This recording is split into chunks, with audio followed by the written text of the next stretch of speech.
अस्सलामुअलैकुम एवरीवन।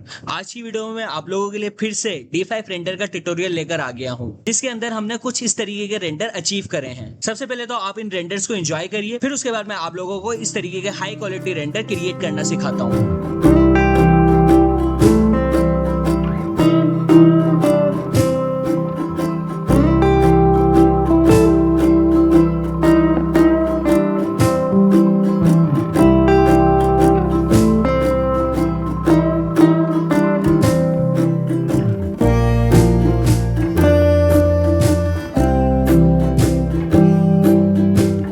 तो अब इस तरीके के रेंडर अचीव करने के लिए हमारे पास एक ये बेडरूम का मॉडल है, जिसका हमें रेंडर निकालना है। अब रेंडर निकालने के लिए सबसे पहले हमें इसको D5 में इंपोर्ट करवाना होगा। अब इसको D5 में किस तरीके से इंपोर्ट कराते हैं, यहाँ से आपके पास ऑप्शन होता है कनेक्ट टू D5। आपने सिंपली इस पर क्लिक कर देना है। जैसे आप इस पर क्लिक करेंगे तो आपका ये मॉडल D5 में सक्सेसफुली इंपोर्ट हो जाएगा। तो हमारा ये मॉडल D5 के अंदर सक्सेसफुली इंपोर्ट हो गया है, जैसा कि आप देख सकते हैं। अब हमें सबसे पहले क्या करना होगा, इसका सेक्शन कट लेना होगा। अब सेक्शन कट किस तरीके से लेते हैं, यहाँ से आपके पास ऑप्शन होता है सेक्शन। अब सेक्शन का ऑप्शन किसी किसी के पास शो नहीं कराता, तो सेक्शन के ऑप्शन को किस तरीके से आप इनेबल कर सकते हैं, यहाँ से आपके पास ऑप्शन होता है प्रेफरेंसेस। प्रेफरेंसेस में जाएंगे, फिर उसके बाद आपके पास ऑप्शन होगा विजेट्स। विजेट्स में जाने के बाद आपके पास यहाँ पे देखिए ऑप्शन होगा सेक्शन टूल का। और अगर फिर भी आपका सेक्शन टूल इनेबल नहीं हो रहा हो, तो आपने यहाँ से क्या करना है, पहले तो सबसे पहले अपनी आईडी से लॉगिन कर लेना है। जैसे आप लॉगिन करेंगे तो आपके पास यहाँ पे सेक्शन टूल इनेबल हो जाएगा। अब मैं क्या करूंगा, यहाँ से सेक्शन प्लेन पे जाऊंगा। सेक्शन प्लेन पे जाने के बाद इसको बिल्कुल बॉटम पे लाके प्लेस कर दूंगा। प्लेस करने के बाद इसको पीछे की तरफ ड्रैग करूंगा, जिससे मेरा रूम विजिबल हो जाएगा। मेरा रूम इतना विजिबल है। अब मैं यहाँ से क्या करूंगा, अपने कैमरे की पोजीशन को एडजस्ट करूंगा। ओके, एडजस्ट करने के बाद यहाँ से मैं क्या करूंगा, क्रिएट न्यू सीन, जिसका शॉर्टकट होता है Ctrl+S। अब सबसे पहले तो हमें क्या करना होगा, एक्सटीरियर लाइटिंग को सेट करना होगा। अब एक्सटीरियर लाइटिंग को किस तरीके से सेट करते हैं, सबसे पहले आपने यहाँ पे कैमरे पे आ जाना है एंड यहाँ से ऑटो एक्सपोजर को ऑफ कर देना है। ऑटो एक्सपोजर को ऑफ करने के बाद आपने यहाँ से सीन को अपडेट करना है। अपडेट करने के बाद एनवायरमेंट पे जाना है, HDRI पे जाना है। और HDRI पे जाने के बाद आप कोई सी भी HDRI चूज कर सकते हैं। मैं यहाँ से मिड डे चूज करता हूँ। अच्छा, अभी भी प्रॉपर लाइट जो है हमारे रूम के अंदर नहीं आ रही है। वो क्यों नहीं आ रही, क्योंकि हमारे पास जो गिलास का मटेरियल है वो चेंज है। तो अब यहाँ से एसेट्स में जाए। एसेट्स में जाने के बाद यहाँ से आप सर्च कर लीजिए नॉर्मल गिलास। ओके, नॉर्मल ग्लास सर्च करेंगे तो आपके पास यहाँ पे नॉर्मल ग्लास आ जाएगा। देन उसके बाद यहाँ से आपने सिंपली इसको अप्लाई कर देना है। जैसे आप अप्लाई करेंगे प्रॉपर तरीके से लाइटिंग आपके रूम के अंदर आ जाएगी। मैं यहाँ से क्या करता हूँ, फिलहाल अपने कैमरे को एडजस्ट करता हूँ। एडजस्ट करने के बाद सीन को अपडेट करता हूं। अपडेट करने के बाद दोबारा से एनवायरनमेंट पे जाऊंगा, HDRI पे ही जाऊंगा। ओके, मिड डे मेरी सिलेक्ट है। अब मैं क्या करूंगा, सनलाइट को अपने मॉडल के अंदर लेके आऊंगा। तो यहाँ से आपने सन को एक्टिवेट करना है। एक्टिवेट करने के बाद सन की इंटेंसिटी इतनी ही रहनी देनी है। फिर उसके बाद यहाँ से आपने कस्टम पे क्लिक करना है। जैसे कस्टम पे क्लिक करेंगे आपके पास दो ऑप्शन इनेबल हो जाएंगे, एल्टीट्यूड और एजीमुथ। मैं यहाँ से एल्टीट्यूड और एजीमुथ को थोड़ा सा छेड़ता हूँ, जिससे जो लाइट है वो मेरे रूम के अंदर आ जाए। ओके, इस तरीके से देखें लाइट कितने अच्छे तरीके से हमारे रूम के अंदर आ गई है। मैं यहाँ से इसकी लाइट को थोड़ा सा शॉर्ट करता हूँ, कुछ इस तरीके से। एंड यहाँ से ये इतनी लाइट ठीक है। यहाँ से आप सीन को अपडेट कर दीजिए। अब ये तो हमने एक्सटीरियर लाइट पे काम कर लिया। अब उसके बाद इंटीरियर लाइट की बारी आती है। तो इंटीरियर लाइट के लिए आप यहाँ से पॉइंट लाइट भी यूज कर सकते हैं, आप यहाँ से रेक्टेंगल लाइट भी यूज कर सकते हैं। तो मैं यहाँ पे रेक्टेंगल लाइट यूज करता हूँ। यहाँ से आपने रेक्टेंगल लाइट को सिलेक्ट करना है, सेंटर में प्लेस करना है। प्लेस करने के बाद आपने V प्रेस करना है एंड फिलहाल इसकी पोजिशन कुछ इस तरीके से डिफाइन कर देनी। ओके, मैं यहाँ से इसकी जो इंटेंसिटी वो कम करूंगा, अराउंड 2%। देन उसके बाद T प्रेस करूंगा, टॉप व्यू पे जाऊंगा, V प्रेस करूंगा एंड देन उसके बाद इसको इस तरीके से स्केल करवाऊंगा। ओके, स्केल कराने के बाद दोबारा से V प्रेस करूंगा एंड यहाँ से इसकी पोजीशन थोड़ी सी चेंज करूंगा। P प्रेस करूंगा। P प्रेस करने के बाद यहाँ से इसको नीचे की तरफ लेके आऊंगा थोड़ा सा, या आप इसको ऊपर ही रख सकते हैं बिल्कुल। मैं इसको इतना रखता हूँ। देन उसके बाद V और फिर कुछ इस तरीके से इसकी पोजीशन सेट करता हूँ। तो यहाँ से अब मैंने इसकी पोजीशन सेट कर दी है। सेट करने के बाद सीन को अपडेट करूंगा। अपडेट करने के बाद अब यहाँ तक हमारे पास काम हो चुका है। देन उसके बाद अब हम क्या करते हैं, अब यहाँ से मैंने रेक्टेंगल लाइट लगाई। अब हम स्ट्रिप लाइट की तरफ बढ़ते हैं। अब स्ट्रिप लाइट को किस तरीके से लगाते हैं, यहाँ से आपके पास ऑप्शन होता है लाइट, स्ट्रिप लाइट एंड यहाँ से आप स्ट्रिप लाइट को सिलेक्ट करके लगा सकते हैं। मैं इसको रोटेट करूंगा, यहाँ से इसको दोबारा से सिलेक्ट करूंगा। सिलेक्ट करने के बाद V प्रेस करूंगा एंड यहाँ से इसको ऊपर की तरफ रोटेट कर दूंगा। ओके, रोटेट करने के बाद V प्रेस करूंगा एंड इसको स्केल अप कर दूंगा कुछ इस तरीके से। स्केल अप करने के बाद मैं यहाँ से क्या करूंगा, इसकी इंटेंसिटी इंक्रीज करूंगा, अराउंड में 60% कर देता हूँ। देन उसके बाद यहाँ से इसका टेम्परेचर में चेंज करूंगा, अराउंड 2800। ओके, यहाँ से 2800 मैंने टेम्परेचर चेंज कर दिया। अब मैं क्या करूंगा, यहाँ से V प्रेस करूंगा एंड इसकी पोजीशन थोड़ी सी एडजस्ट करूंगा। एडजस्ट करने के बाद इसको मैं थोड़ा सा वॉल की तरफ रोटेट कर दूंगा। इसको सिलेक्ट करूंगा। सिलेक्ट करने के बाद थोड़ी सी इसकी पोजीशन वॉल की तरफ रोटेट कर दूंगा। ओके, कुछ इस तरीके से। अपने सीन पे जाके देखता हूँ किस तरीके से लाइट विजिबल हो रही है। आई थिंक कुछ ज्यादा ही हो गई। मैं यहाँ से इसको थोड़ा सा और रोटेट करता हूँ कुछ इस तरीके से ऊपर की तरफ। हाँ अब बेटर है। मैं यहाँ से अपने सीन पे वापस जाता हूँ तो कुछ इस तरीके का व्यू आपको मिलेगा। देन उसके बाद आपने क्या करना है, साइड पे भी अपनी स्ट्रिप लाइट्स लगानी है तो आप यहाँ पे कैबिनेट्स पे भी अपनी स्ट्रिप लाइट लगा सकते हैं। यहाँ से पहले तो अपनी पोजीशन डिफाइन कर लीजिए। देन उसके बाद स्ट्रिप लाइट, एंड यहाँ से स्ट्रिप लाइट पे सिलेक्ट करेंगे। सिलेक्ट करने के बाद आपने क्या करना है, रोटेट। रोटेट करने के बाद अगर इसका स्केल ज्यादा है तो वी प्रेस करिए एंड यहाँ से इसका स्केल छोटा कर दीजिए। ओके, कुछ इस तरीके से। यहाँ से ये फिर दोबारा से भी प्रेस करूंगा एंड इसको कुछ इस तरीके से एडजस्ट करूंगा।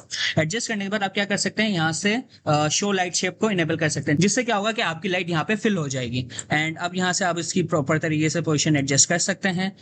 मैं यहाँ से इसको टेम्परेचर दे देता हूँ वही 2800। सेम ही टेम्परेचर रखेंगे हम अपना यहाँ पर। एंड इसको मुझे रोटेट करने की तो नीड नहीं है ना, ओके नहीं है, ओके। देन उसके बाद इसको मैं सिलेक्ट करूंगा। सिलेक्ट करने के बाद शिफ्ट को होल्ड करके इसको नीचे की तरफ कॉपी कर दूंगा कुछ इस तरीके से।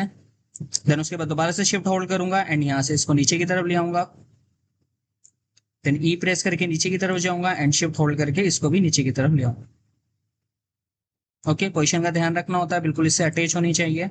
जैसे ये अटैच नहीं थी तो मैं इसको अटैच कर रहा हूँ। देन उसके बाद क्या करूंगा, मैं यहाँ से इन सबको सिलेक्ट करूंगा कंट्रोल प्रेस करके। देन उसके बाद मैं क्या करूंगा, शिफ्ट को होल्ड करके इसको पीछे की तरफ भी एडजस्ट कर दूंगा। यहाँ से मैं अपनी पोजीशन थोड़ी सी चेंज करता हूँ, ई प्रेस करता हूँ, नीचे की तरफ जाता हूँ एंड यहाँ से इसको कुछ इस तरीके से एडजस्ट करूंगा। तो यहाँ पे हमारी पोजीशन सक्सेसफुली एडजस्ट हो चुकी है। देन उसके बाद और देखते हैं हम और स्ट्रिप लाइट कहाँ यूज कर सकते हैं। मैं अपने सीन पे वापस जाता हूँ। देन उसके बाद मुझे ये साइड टेबल्स हैं, इनके नीचे भी स्ट्रिप लाइट को ऐड करना होगा। तो वो किस तरीके से ऐड करते हैं इसको भी देख लेते हैं फटाफट से। यहाँ से आपने क्या करना है, स्ट्रिप लाइट पे जाना है। देन स्ट्रिप लाइट को सिलेक्ट करना है। सिलेक्ट करने के बाद यहाँ से आपने क्या करना है, इसको बिल्कुल कॉर्नर पे प्लेस कर देना है। मैं यहाँ से इसको पीछे की तरफ ड्रैग करता हूँ। देन ई प्रेस करके नीचे की तरफ जाऊंगा कुछ इस तरीके से। यहाँ से इसको मैं इस तरीके से एडजस्ट करूंगा।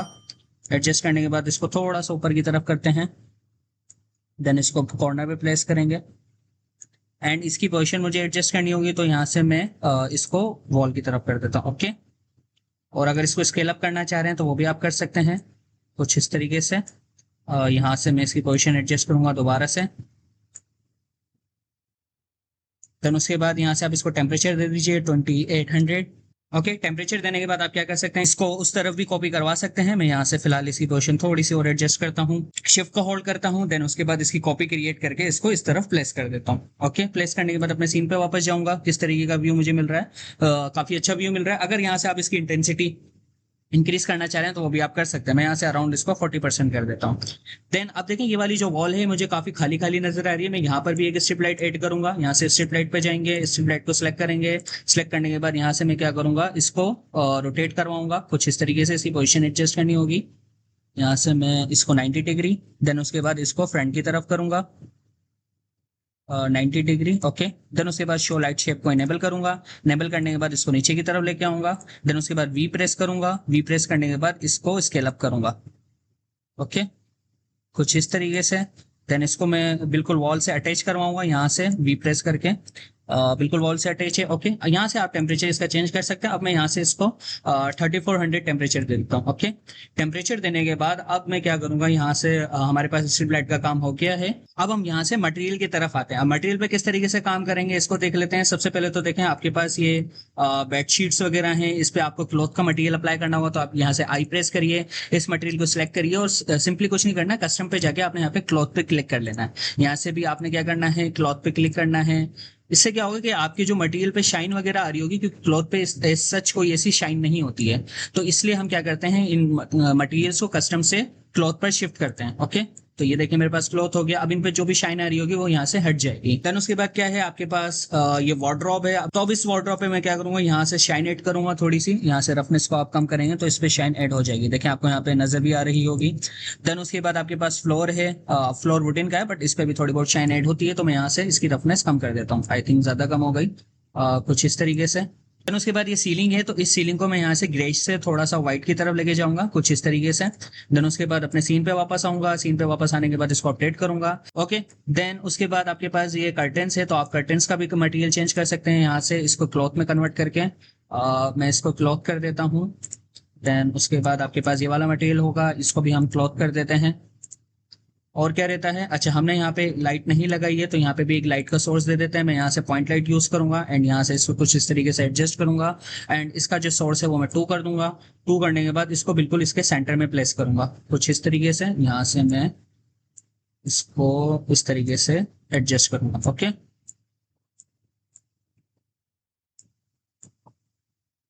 एडजस्ट करने के बाद यहाँ से आप इसकी इंटेंसिटी 1 भी कर सकते हैं एंड इसका जो टेम्परेचर है वही मैं 2800 कर दूंगा।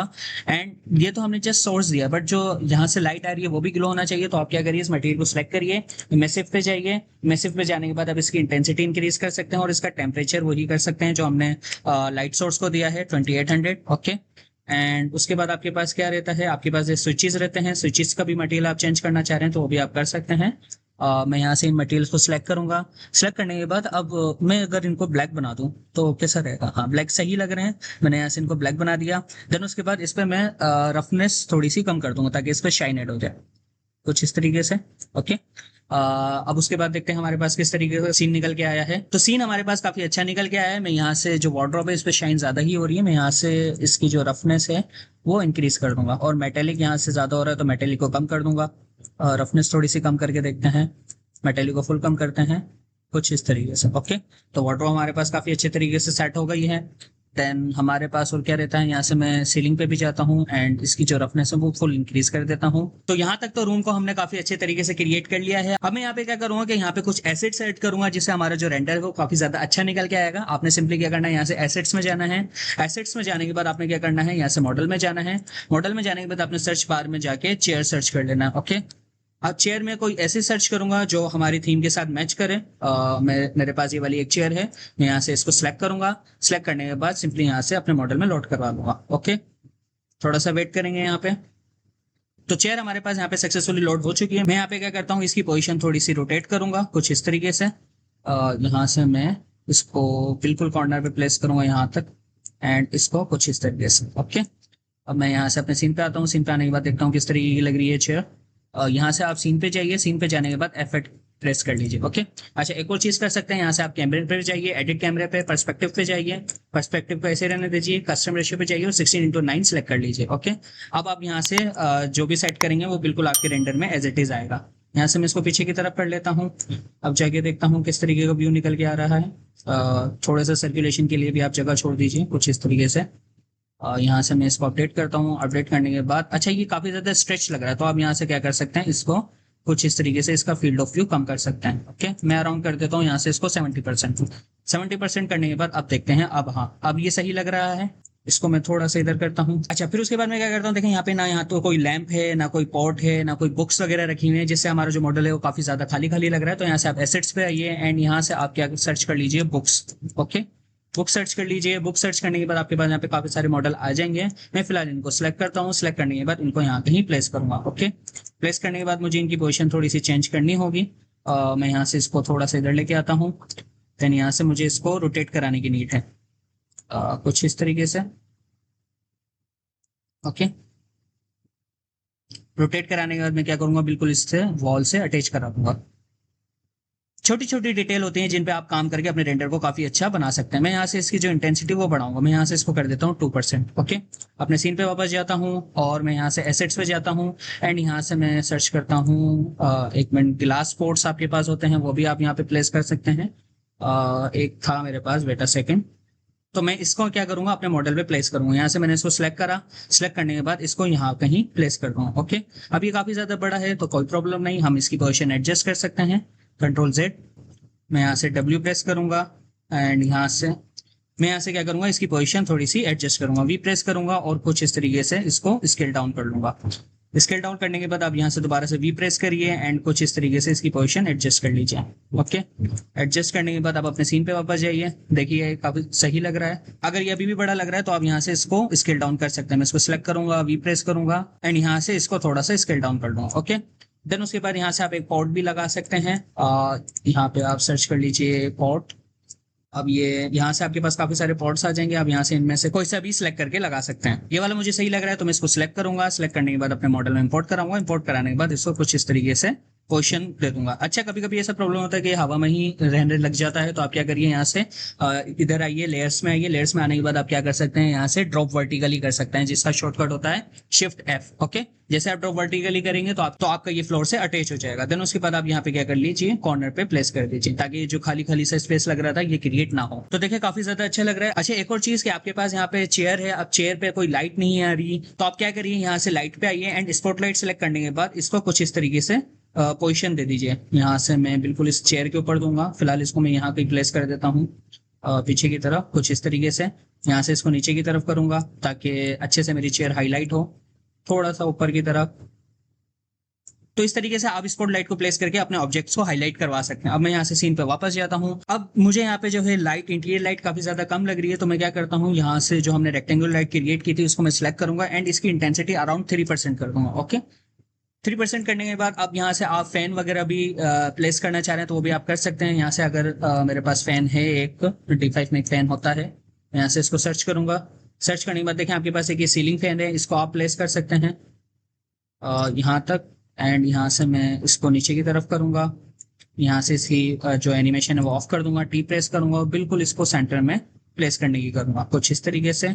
यहाँ से मैं इसको कुछ इस तरीके से पोजीशन कर दूंगा, पी प्रेस करूंगा, तो देखें आपके पास यहाँ पे सीलिंग फैन भी आ गया है। अच्छा, जो एक्सटीरियर लाइट है वो अभी भी मुझे ज्यादा लग रही है, तो मैं यहाँ से एनवायरनमेंट पे जाऊंगा एंड एक्सटीरियर लाइट को थोड़ा सा कम करने की करूंगा कुछ इस तरीके से। ओके, और सन डिस्क रेडियस है उसको थोड़ा सा इंक्रीज करूंगा, यहाँ से कुछ इस तरीके से कर दिया। एंड यहाँ से आपके पास जो स्पॉटलाइट है उसकी भी इंटेंसिटी मुझे ज्यादा लग रही है, तो मैं इसको सिलेक्ट करूंगा। सिलेक्ट करने के बाद इसकी इंटेंसिटी अराउंड 200 कर दूंगा। ओके, तो छोटी छोटी चीजों का आपको ध्यान लाजमी रखना होता है। देन उसके बाद मैं क्या करूंगा, मैं इसकी थोड़ी सी पोजीशन एडजस्ट करूंगा कुछ इस तरीके से। अब देखें एक प्रॉब्लम ये आ रही है कि ये जो चेयर है ये काफी ज्यादा स्ट्रेच फील हो रही है। अब स्ट्रेच फील क्यों हो रही है, आई डोंट नो, क्योंकि मैंने यहाँ से जो फील्ड ऑफ व्यू है उसको एडजस्ट कर रखा था। चेक करते हैं क्या प्रॉब्लम है, यहाँ से फील्ड ऑफ व्यू देखता हूँ। अच्छा, फील्ड ऑफ व्यू देखें वापस वही 86% हो गया है। क्यों, क्योंकि हमने यहाँ से जब फील्ड ऑफ व्यू को सेट करा था तो फिर उस सीन को अपडेट नहीं करा था। तो मैं इसको यहाँ से 60% करता हूँ, सीन को अपडेट करता हूँ। अपडेट करने के बाद अब अपनी पोजीशन को एडजस्ट करता हूँ, तो देखें जो चेयर मुझे यहाँ पे स्ट्रेच फील हो रही थी वो अब नहीं हो रही एंड जो हमारा रेंडर है वो काफी अच्छा निकल के आ जाएगा। ओके, तो देखिए मुझे ये पोजीशन काफी ज्यादा अच्छी लग रही है, मैं इस सीन को अपडेट कर लेता हूँ। अपडेट करने के बाद अब हम क्या करते हैं कि पोस्ट प्रोडक्शन की तरफ बढ़ते हैं। तो हम यहाँ से इफेक्ट्स में जाइए, इफेक्ट्स में जाने के बाद आप एक्सपोजर को छोड़ दीजिए। आपने क्या करना है, हाईलाइट लोकल एक्सपोजर को थोड़ा सा इंक्रीज करना है अराउंड 0.2, शेडोज लोकल एक्सपोजर को इंक्रीज कर लीजिए 0.2 की तरफ, कंट्रास्ट को इंक्रीज कर लीजिए, कंट्रास्ट मुझे यहाँ पे कम लग रहा था, हाईलाइट्स मुझे यहाँ पे ज्यादा लग रही है तो मैं हाईलाइट्स को कम करूंगा। एंड शेडोज है आपके पास तो शेडोज को भी आप इंक्रीज कर लीजिए, बिल्कुल माइनर सा, ज्यादा नहीं। एंड यहाँ से आप क्या कर सकते हैं, स्लोप को भी थोड़ा सा इंक्रीज या डिक्रीज करके देख लीजिए, तो डिक्रीज ही सही लग रहा है। अच्छा, टेम्परेचर, टेम्परेचर में बिल्कुल बैलेंस रखूंगा, ना ज्यादा कूल की तरफ ना ज्यादा वार्म की तरफ। ओके, बिल्कुल थोड़ा सा स्लाइटली कूल की तरफ रख लेते हैं। देन उसके बाद आप यहाँ से क्या कहते हैं, विनियट वगैरह भी इंक्रीज कर सकते हैं। फिलहाल हम इसको इंक्रीज नहीं करेंगे, सेचुरेशन इंक्रीज करता हूँ बिल्कुल माइनर सी अराउंड 0.07। देन उसके बाद यहाँ से सीन को अपडेट करता हूँ। अपडेट करने के बाद यहाँ से दोबारा से मैं क्या करता हूँ, आई प्रेस करता हूँ, इस मटेरियल को सिलेक्ट करता हूँ। सिलेक्ट करने के बाद यहाँ से जो रफनेस है इसकी इंक्रीज करता हूँ कुछ इस तरीके से, ऐसा सही लग रहा है। ओके, सीन को अपडेट करूंगा। अब हमें क्या करना होगा कि इसके रेंडर निकालने होंगे, मल्टीपल रेंडर्स निकालना चाहे तो वो भी आप निकाल सकते हैं। वो किस तरीके से निकालते हैं, यहाँ से आपके पास कैमरे का आइकन होगा, सिंपली आपने क्या करना है, इस पर क्लिक करना है।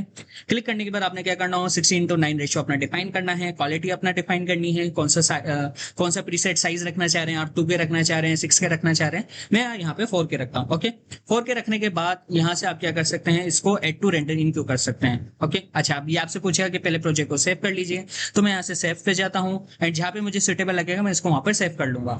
तो मैंने अपने प्रोजेक्ट को सक्सेसफुली सेव कर लिया है। सेव करने के बाद मैं क्या करूंगा, यहाँ से इसको एड टू रेंडर इन क्यों कर दूंगा। अब आप इसके मल्टीपल रेंडर्स निकालना चाह रहे हैं तो वो भी आप निकाल सकते हैं। यहाँ से मल्टीपल रेंडर्स किस तरीके से निकालते हैं अब इसको देख लेते हैं। सबसे पहले तो आपने यहाँ से एडिट कैमरा को ऑफ कर देना है। अगर एडिट कैमरा को ऑफ नहीं करेंगे तो आपके पास रेंडर सही से नहीं निकलेंगे। देन उसके बाद आपने क्या करना है, आपको जो पोजीशन सही लग रही है वो आपने डिफाइन कर देनी है। जैसे कि मुझे एक ये पोजीशन अपनी अच्छी लग रही है, मैं यहाँ से इसको सेट एडजस्ट करता हूँ। ओके, एडजस्ट करने के बाद मैं क्या करूंगा, यहाँ से भी इसको add to render in queue कर दूंगा। यहाँ से आप देख सकते हैं कि आपके सीन्स क्यू में ऐड होते रहेंगे।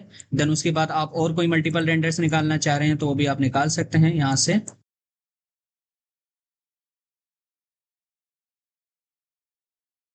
तो देखिए हमने यहाँ पे मल्टीपल रेंडर्स क्रिएट कर लिए हैं, जैसे कि आप देख सकते हैं। अब हमें इसका रेंडर निकालना है, तो रेंडर निकालने के लिए क्या करना होगा, सबसे पहले तो आपने सारे सीन्स को सिलेक्ट कर लेना है। ठीक है, सिलेक्ट करने के बाद आपने क्या करना होगा कि इसको लोकेशन देनी होगी। लोकेशन आप कहाँ पे इसको सेव करवाना चाहते हैं, तो मैं फटाफट से इसको लोकेशन दे देता हूँ। तो यहाँ पे मैंने एक रेंडर का फोल्डर बना के अपनी लोकेशन को डिफाइन कर दिया है। देन उसके बाद मैं यहाँ से क्या करूंगा, सेव एंड रेंडर करूंगा। जैसे ही ये रेंडर हो जाते हैं, फिर उसके बाद मैं आपको इनका फाइनल प्रीव्यू करवाता हूँ। तो D5 ने हमारे तमाम रेंडर सक्सेसफुली निकाल दिए हैं, जैसा कि आप देख सकते हैं। एंड मैं अब आपको एक एक करके इनका प्रीव्यू करवा देता हूँ। सबसे पहले हमने इस सीन को क्रिएट करा था, जो कि आप देख सकते हैं कितना बेहतरीन और कितना क्लियर निकल के आया है आपके सामने, कितना नीट एंड प्रोफेशनल लग रहा है ये रेंडर। फिर उसके बाद हमने इसके अलग अलग व्यूज निकाले थे, जैसे कि आप ये देख सकते हैं, एक टॉप व्यू से लिया था।